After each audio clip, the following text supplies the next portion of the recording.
Let's take a look at the references section of your resume. This is the last section to be included in your resume and is actually optional. So the way you should go about it is that your references are available upon request. You don't actually have to write that in the resume itself, because the majority of employers will just ask you if they want you to provide a list of professional references. So here's how to list references in your application.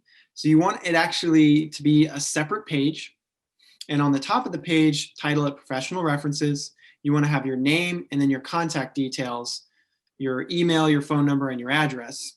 And you want to use a consistent formatting for the actual list of professional referencing. And for the people that you put on there, make sure you let them know, because if they're not expecting a call or an email, then they might just ignore it. So here's the format that you want to include with your professional references. You want to have their full name, then followed by a dash and their professional title. You want the company and the university your reference works at. If they're from a university, include the university name, and the complete address of the company and or university, their phone number and email address. So here's an example. So we have the individual's name at the top. We have their contact details below there, so their email, phone number, and address.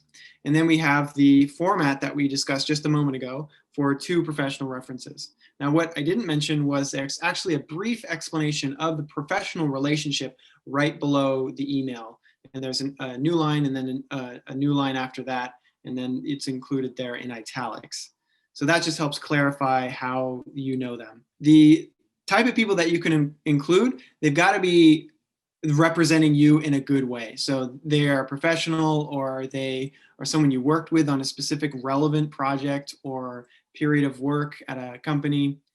So the list here says former employee, former boss, supervisor, colleague, mentor, advisor, business or project partner.